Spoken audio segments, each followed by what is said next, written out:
We're ready to start round 5 of the Swiss.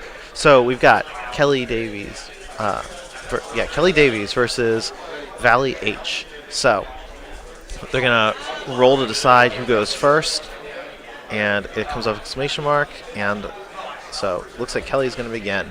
He has a roll worthy of that re-roll.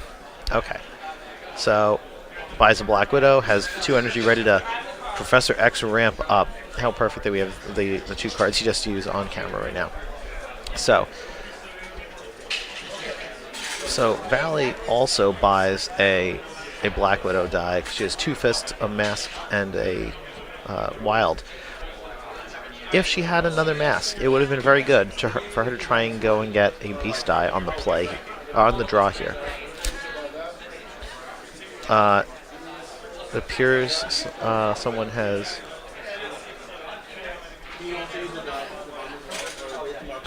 Oh, okay. So someone's gonna... Kelly was gonna write the life total on the bottom of a card, but they're gonna use the trackers at the bottom to help those of you watching at home. Conveniently, he has a coin because I do not have any change in my pocket right now. Okay, so he's gonna roll his dice. Okay, so notable things that are different from other matches we watched today. There is no Iceman for energy fixing on either team. Some of these teams are, between these 2 teams, we're kind of seeing a more classic approach. We've got Relentless, we've got Distraction, we've got a lot of the AVX core teams, core characters. Mr. Fantastic with his global. We see Beast, Tsarina. We see Storm, Venom, Human Torch. So, Vallee is mimicking the ramp that Kelly used, but he had to get some sidekicks in there, and sure, he got to deal some damage, and she's down to 18 life, but I think the loss of tempo could be pretty critical for him in this game. I am over the moon about Venom. I think Venom is just such a well-designed card, and let's think for what it's going to do in this matchup. Kelly can't pursue a Gabi route without running into a huge risk of Venom ruining his day. Venom is going to be able to spin down his Black Widows, so he won't be able to use them as effective blockers, and a spin down resource to prevent the life damage from Vallee's Black Widows. But, other characters like Storm and Psylocke are not going to be able to even stay in play against an opposing Venom. Loki's another control option that's going to be really valuable for Vallee. She's going to be able to get Gemkeeper out and prevent him from doing what he wants as far as fielding those characters and getting them into play. Kelly's deciding on his reroll, so he's going to keep a fist and a shield. So it's clear that he plans to use Resurrection and buy a Tsarina die again this turn. So let's see where his head's at on this one. So he's going to field 2 sidekicks. He's got plenty of fists. So having all these fists and not having Hulk, not having Hulk plus Slifer is pretty unfortunate. This could easily be one of those corner cases where you say, hey, I'm going to buy the Blue Eyes die. I don't think he's going to, but it's not totally out of the realm of possibilities. There is not a high-cost shield buy available to Kelly either. So 6 fists and a shield. Gonna be tough. Wind Rider might be an interesting option for Kelly in this situation. Wind Rider, but it does not look like that is the approach he is taking. So this is definitely a strong play for him as well, though. By getting all of the Tsarinas possible going for him is going to be really important if he's afraid of Vallee's Venom, because they're going to be his low-cost character that can actually survive and stick out in the field.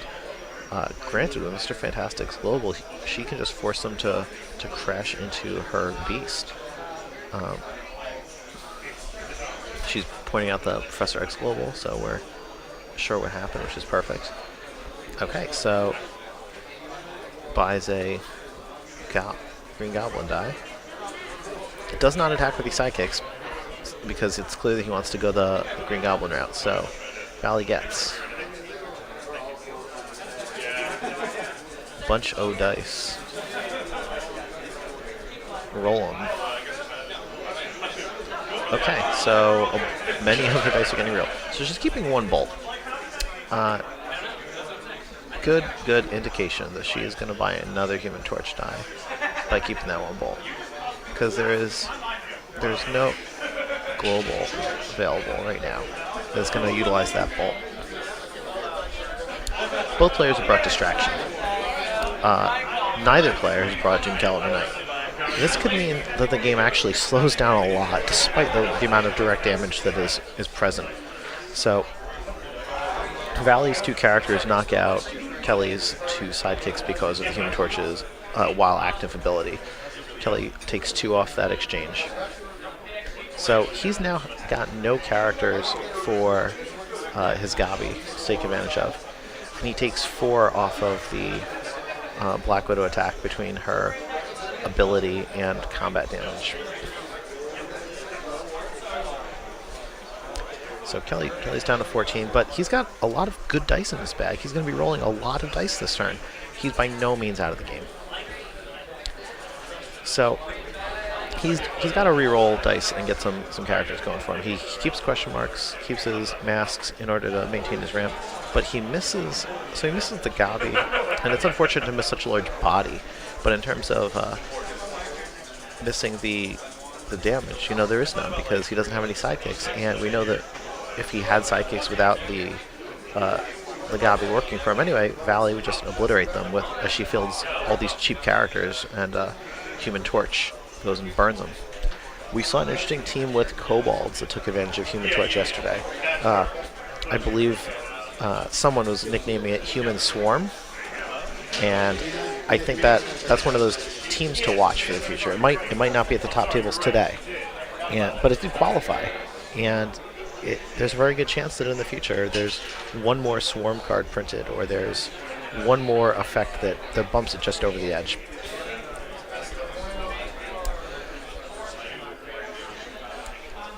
So using the Venom to spin down a Black Widow. So spinning down a Black Widow with Venom has a lot of positive effects for Vallee. It's going to let her KO the die via Human Torch and damage. It's going to let her take less damage. And in this unfortunate situation, there is no Slifer or Magic Missile ability to mean that you can go spin down KO. I'm a big fan of the spin down KO with Venom, and it's global ability is just one of those things by Vallee bringing Venom. She doesn't have to bring Magic Missiles or Slifer. A lot of opponents are just going to give her the opportunity to use that effect.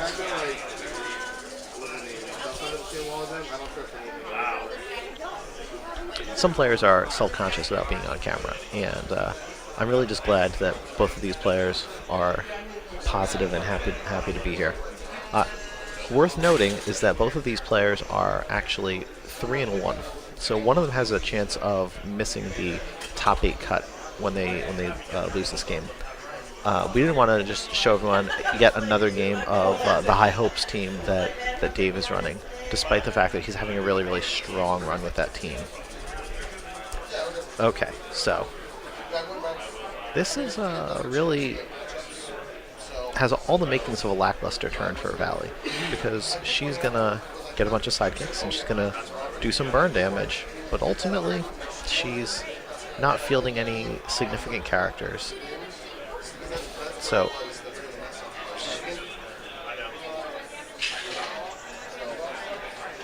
okay, so she KOs. Okay, so no, it doesn't KO. Deals 1 damage to Black Widow and 1 damage to her own Human Torch. Point being, she doesn't want Black Widow to get re-rolled. She doesn't want it to come back at a bigger level. She doesn't want it to come back as energy and ramp up Kelly at all. So this is a nuanced play. It is definitely not always the right play, but I think it's really strong here. She knows that she's going to have a turn where she just burns through his characters and pushes for game. She's going to save that Black Widow on the field until then, and she's going to take some damage as a result. Absolutely. This is a trade-off that she has probably calculated. It also means that when Black Widow attacks her, she can spin someone down. She's going to get to block with someone, and that die is going to get re-rolled. And re-rolling that die into a character again is going to let Human Torch trigger. Johnny Storm's going to be dealing damage. Johnny Storm has not been super present at this event, and I'm really happy to see both of these players utilizing him so strongly. You would think with so many strong comes into play effects like Psylocke and Wind Rider and cheaper than ever characters and Cobalt and Morphing Jar that people would have migrated to Johnny Storm. But in fact, there are some huge effects on more expensive characters.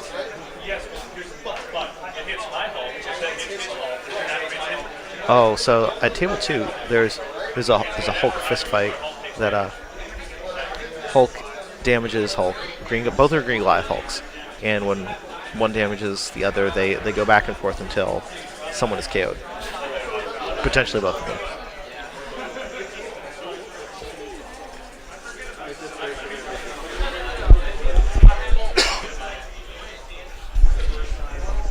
Okay, so got a big roll from Kelly here. So, since Kelly doesn't have his own Human Torch, Vallee's wall of sidekicks is actually a fantastic defense. He might do as many as 6 damage with Zarina's this turn, but kind of so what? There's damage from Galbi, so Kelly's in fact at 11 right now.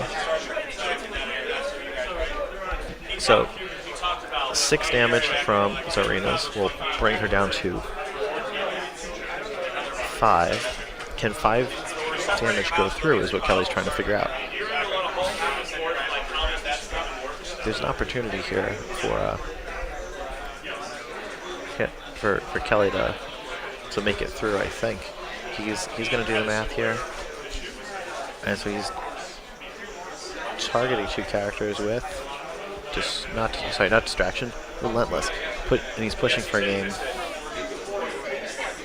So she's taking 6, going to 5, and then I'm not sure what level the Black Widows are at, but just the 3 of them by themselves. So blocking 2 of the Black Widows. At least one of them hits for 2, and then there's the 3 sidekicks and the Green Goblin.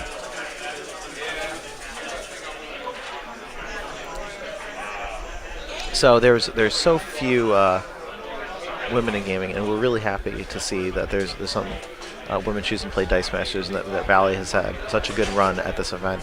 So she's 3-2. She could still make top 8. You might see her on camera again later today.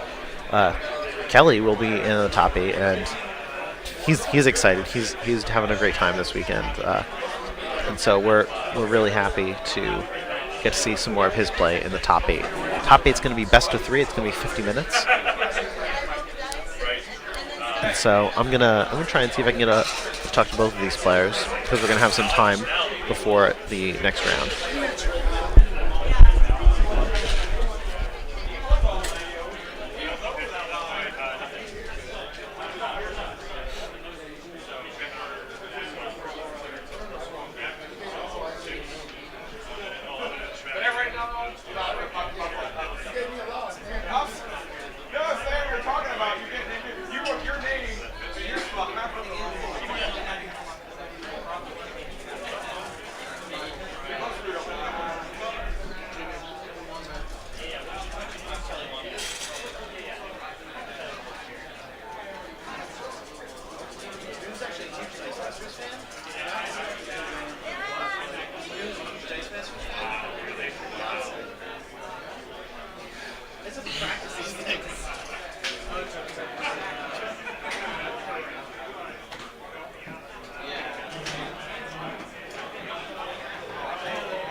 Bobby. No joke.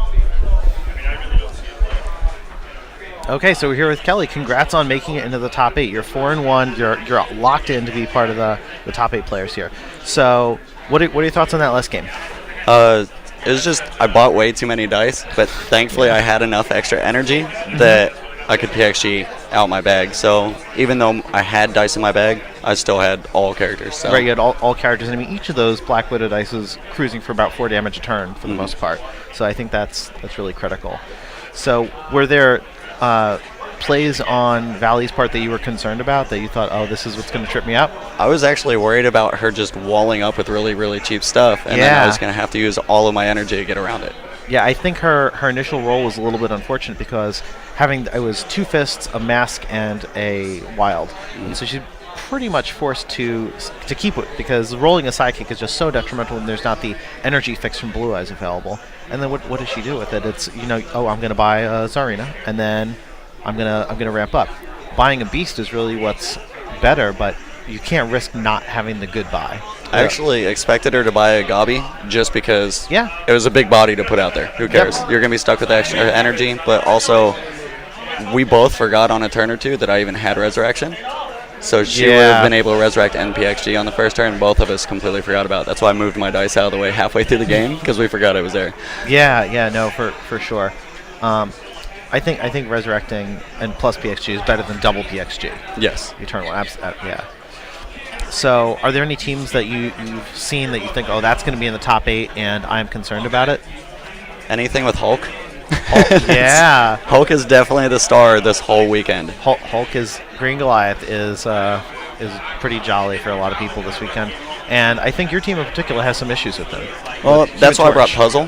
Puzzle. That way, Puzzle's big, folks. It's like I'm gonna go Serena, and then second turn, assuming the rolls are correct, try to do Serena. Yeah. But if I see that they're playing Hulk, I have to do Serena first turn, and then Puzzle second turn, assuming I have the energy, because I know they're gonna polymorph Hulk in. Yeah. Because polymorph has worked wonders this weekend as well. Yeah, Hulk on turn 3. So if you're trying to figure out what should you be working on or working to beat, polymorph Hulk is on the list from this weekend. I also think getting good at the resurrection play is a big thing from this weekend. Yes. Sean Eli was playing Halfling Thief, which is resurrection on a stick. Yep. And it didn't pan out that well. He was 2-2 last I spoke with him, and so the might still be a fantastic strategy, but it is not played out as such this weekend. I've seen a little bit of morphing jar, not a lot. Yeah. I'm curious to see how that does. I'm surprised that you're not trying to do that with your Human Torch. It seems like a 1-cost character would be really big for you. If I was going to do that, I would just, I would probably run a Swarms. Yeah, Cobalt. The Cobalt, but I just think that I would be flooding my bag. I've literally... I agree with you. Just purchased Serenas all day today. That is all I've done. This is the first time I've even purchased Gabi today. So there's some theoretical hate on Serena in Trient. Yeah.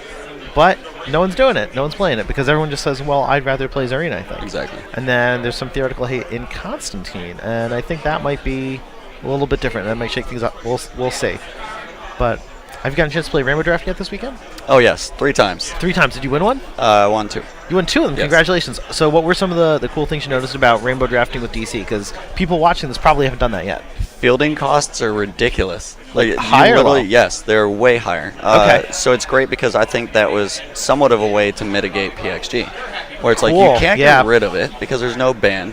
So we're just going to make everything cost more to put out. You're going to have less energy for PXG. I think it'll level out a little bit. And so one of the observations I had made, and you might agree, you might disagree, is that sometimes you're paying for an effect when you're fielding these characters. That every version of so-and-so, when they're fielded, a thing is going to happen. And so, I don't mind paying an energy for that. Yes.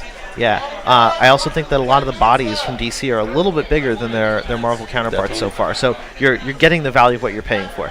I think the experience that you had where you said, it costs more, I like it. Mm-hmm. When people look at the paper and they look at the previews, I think it's, it costs more. But when you have that actual sit down and play, I'm glad to hear that that's something you and the other players are enjoying. It leaves the game back to chance again with PXG. Yeah. There's less dice digging, so it's like you have to rely on chance, thankfully, again.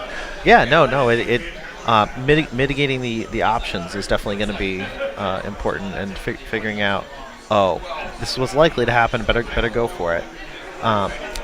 So you won 2 rainbow drafts. How many cheetah dice did you have between those two?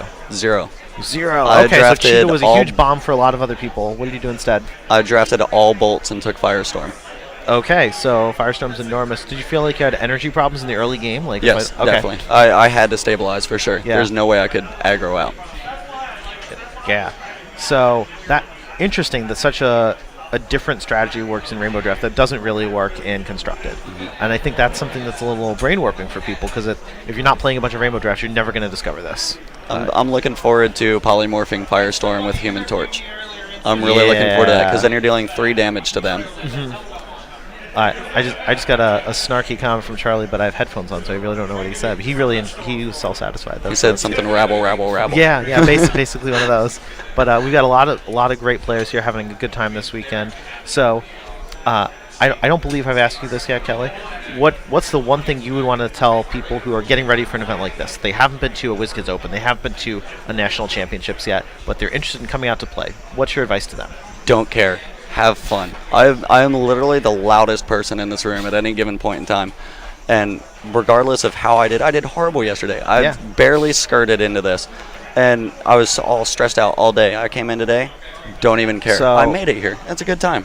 So what was your record that you ended up making? Because I think you might be being overly humble here. No, 2-2, and the only reason I made it was because my friend David Walsh was the one that I lost to, and he went 8-0 yesterday in both qualifiers. Fantastic strength of schedule for you. Yes. Okay, yeah. So being lucky, being good, you need a little bit of both, and I think you've got that. You know, we watched you play on camera. You're making the good plays here, and so good luck in the top 8. Awesome. Talk to Thank you, soon. man. Take Thank care. you.